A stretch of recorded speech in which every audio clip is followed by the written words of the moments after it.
Renungan pagi pulang ke rumah oleh Ellen G. White, 15 November 2020. Mari kita berdoa.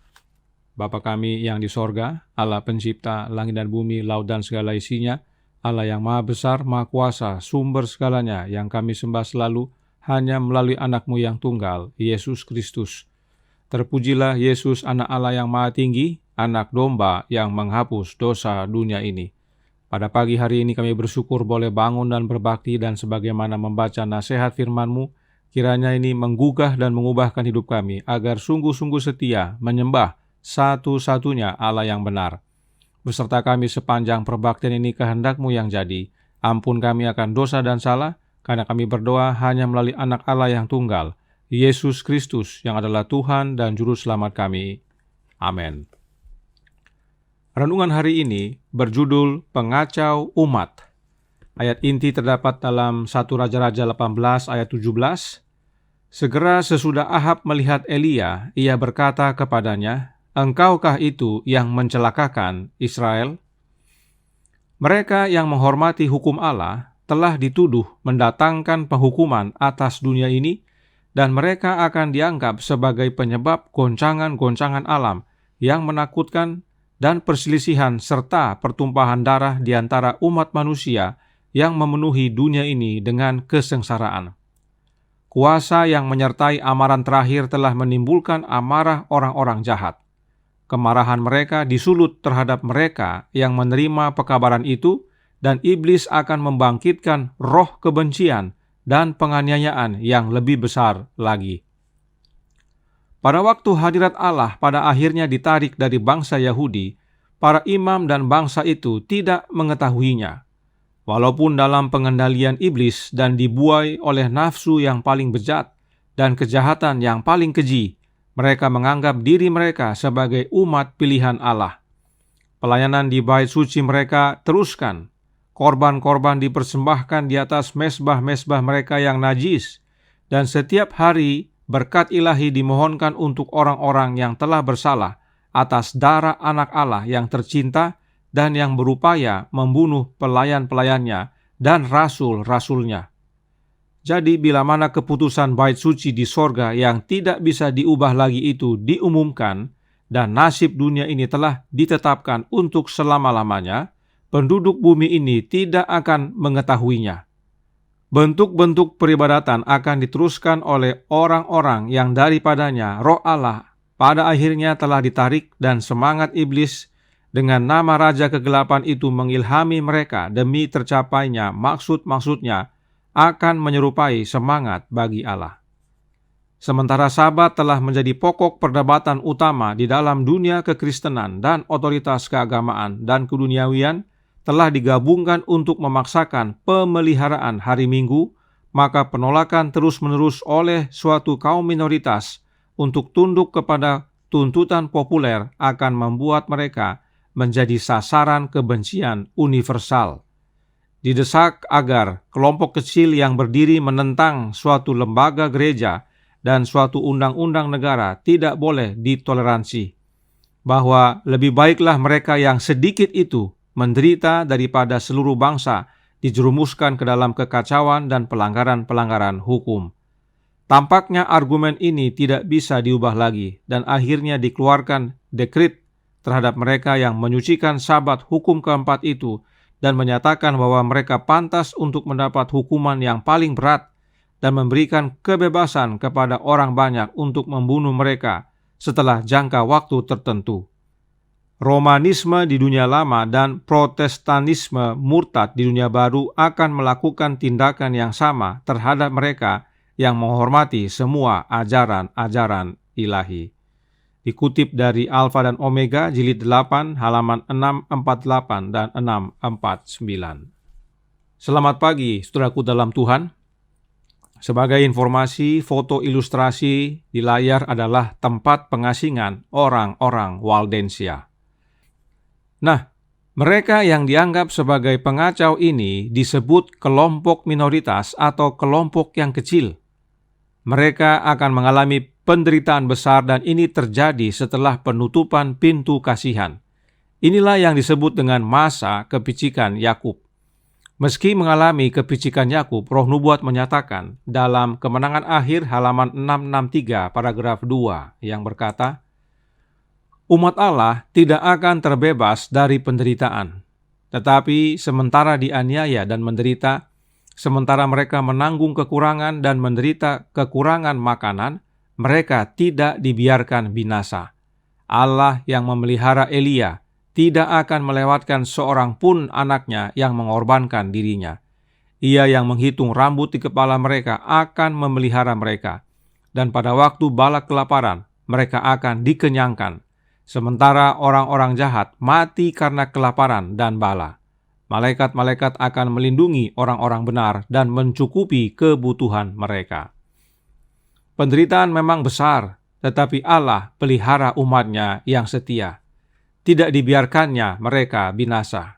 Kemudian dalam Early Writings halaman 284 paragraf 1, Nyonya White melanjutkan, Allah tidak mau membiarkan orang jahat membinasakan mereka yang mengharapkan pengangkatan ke surga dan yang tidak mau tunduk kepada perintah binatang itu dan menerima tandanya. Saya melihat bahwa kalau orang-orang jahat diizinkan membunuh orang-orang saleh, maka setan beserta seluruh bala tentaranya yang jahat dan semua yang membenci Allah akan senang. Suatu pernyataan yang menguatkan. Meski kelompok kecil yang setia ini mengalami penderitaan besar, namun Allah jaga. Dan kalaupun ada yang harus beristirahat, itu atas kehendak Allah. Allah yang istirahatkan. Peristiwa-peristiwa akhir zaman halaman 200 paragraf 2 berbunyi, banyak yang dibaringkan tidur sebelum siksaan hebat dari masa kesusahan itu yang akan menimpa dunia kita ini. Dan ini termasuk anak-anak kecil. Nyonya White berkata, anak-anak kecil dibaringkan tidur sebelum masa kesusahan itu, yaitu sebelum masa kepicikan Yakub. Namun kita akan bertemu lagi, katanya, dengan anak-anak kita itu. Kita akan bertemu dengan mereka dan mengenali mereka di istana surga. Dapat dibaca dalam Selected Messages buku kedua halaman 259. Sungguh Allah adalah pelindung, penjaga, dan pemelihara umatnya yang setia. Allah lah benteng kelompok yang kecil ini. Testimonies for the Church volume 5 halaman 212 paragraf 5 berkata, kelompok kecil umat yang sisa ini, yang tidak sanggup mempertahankan diri dalam peperangan sengit melawan kuasa-kuasa dunia yang dipimpin oleh bala tentara naga itu, menjadikan Allah sebagai benteng pertahanan mereka. Siapakah kelompok umat yang kecil ini? Dalam buku yang sama, Nyonya White katakan, kelompok yang kecil ini adalah mereka yang telah menerima meterai Allah yang hidup. Apakah meterai Allah yang hidup itu? Namun sebelum kita lihat apa meterai itu, kita perlu tahu siapa Allah yang hidup tersebut. Alkitab dengan jelas menyatakan dalam Yeremia 10 ayat 10, tetapi Tuhan adalah Allah yang benar, dialah Allah yang hidup dan Raja yang kekal. Bumi goncang karena murkanya dan bangsa-bangsa tidak tahan akan geramnya. Jadi Tuhan itu adalah Allah yang benar dan Allah yang hidup. Nah, siapakah dia? 1 Tesalonika 1 ayat 9 dan 10. Sebab mereka sendiri bercerita tentang kami, bagaimana kamu sambut, dan bagaimana kamu berbalik dari berhala-berhala kepada Allah untuk melayani Allah yang hidup dan yang benar, dan untuk menantikan kedatangan anaknya dari sorga yang telah dibangkitkannya dari antara orang mati, yaitu Yesus yang menyelamatkan kita dari murka yang akan datang. Dan Allah yang hidup ini disebut juga Allah yang benar. Itu sebabnya dalam doanya kepada Bapanya, Yesus berkata, inilah hidup yang kekal itu, yaitu bahwa mereka mengenal Engkau satu-satunya Allah yang benar dan mengenal Yesus Kristus yang telah Engkau utus. Yohanes 17 ayat 3. Allah yang hidup punya anak, namanya Yesus, dan Allah yang hidup ini disebut juga Allah yang benar. Dan Yesus dalam doanya kepada Bapanya menyebut Bapanya sebagai satu-satunya Allah yang benar. Jadi, jelas bahwa Allah yang hidup itu adalah Allah Bapa.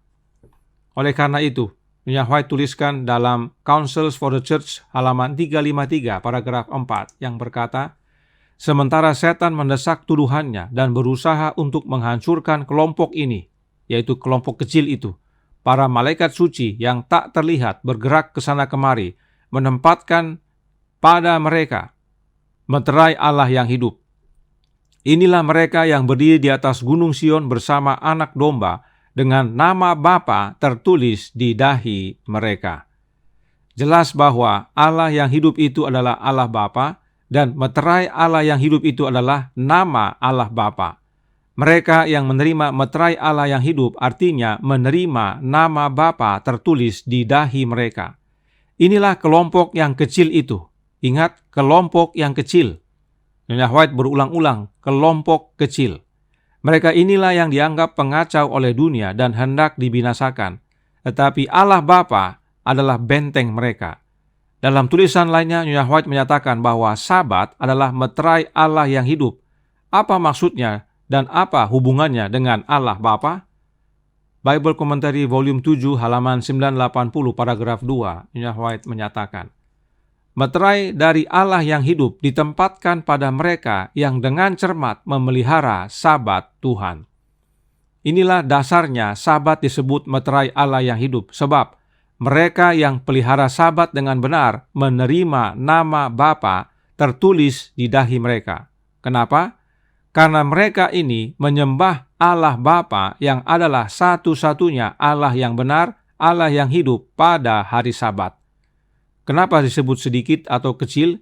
Karena ada banyak orang berbakti pada hari Sabat, tetapi bukan menyembah Allah Bapa. Mereka menyembah Allah Trinitas. Nah, ini semua selaras dengan Alkitab. Sebab firman Tuhan berkata dalam Wahyu 14 ayat 1 yang berbunyi, dan aku melihat sesungguhnya anak domba berdiri di bukit Sion dan bersama-sama dengan dia 144.000 orang, dan di dahi mereka tertulis namanya dan nama Bapanya. Kelompok yang kecil ini disebut 144.000, dan merekalah yang menerima meterai Allah yang hidup, yaitu nama Bapa. Dalam Alkitab bahasa Inggris King James Version disebutkan His Father's name, nama Bapanya, yaitu Bapanya Yesus, yaitu Allah Bapa itu. Namun dalam Alkitab bahasa Indonesia disebut namanya dan nama Bapanya, yaitu nama anak domba dan nama Bapa. Meskipun ada perbedaan terjemahan, namun nama yang tertulis pada dahi mereka yang disebutkan 144.000 ini bukan 3 nama, hanya 2, atau dalam bahasa Inggris bahkan hanya 1 nama. Dan memang Bapa telah mengaruniakan namanya kepada anaknya. Itu sebabnya hanya menuliskan nama Bapa sudah cukup, sebab nama Bapa juga di dalam nama anaknya. Oleh karena itu jelas, tidak ada 3 nama. Dan mereka yang menyembah Allah Bapa tidak banyak, hanya sekelompok kecil saja. Sebab mayoritas tidak menyembah Allah Bapa. Kiranya ini menjadi nasihat dan panggilan, sebab ini adalah seruan malaikat pertama. Bagi kita yang rindu untuk tergabung dalam kelompok kecil ini, biarlah kita takut akan Allah Bapa, sembah Allah Bapa, dan muliakan Allah Bapa, sebab dialah satu-satunya Allah yang benar, dan dialah Allah yang hidup itu. Tuhan memberkati. Saya bawa dalam nama Yesus, anak Allah Bapa yang tunggal. Amin. Mari kita berdoa. Bapa kami yang di sorga, Allah pencipta langit dan bumi, laut dan segala isinya, satu-satunya Allah yang benar, Allah yang hidup, yang kami sembah selalu di dalam anak-Mu yang tunggal, Yesus Kristus. Terima kasih atas nasihat, amaran, dan panggilan ini, agar kami sungguh-sungguh menyembah satu-satunya Allah yang benar, Allah Bapa, sebab mereka yang menerima meterai Allah yang hidup, yaitu nama Allah Bapa, yang akan tergabung dalam kelompok kecil, yang meski mendapat penderitaan besar, tetapi Allah pelihara. Tuhan campur tangan agar kami tidak terjebak dan terjerumus kepada ajaran yang salah. Biarlah firman-Mu menjadi pegangan hidup kami, dan tolong kami sepanjang hari ini agar kami hidup sungguh-sungguh kepadamu. Curahkan roh anak-Mu dalam hati kami, kehendak-Mu yang jadi. Ampun kami akan dosa dan salah, karena kami berdoa hanya dalam nama anak Allah yang tunggal, Yesus Kristus, yang adalah Tuhan dan Juru Selamat kami. Amin.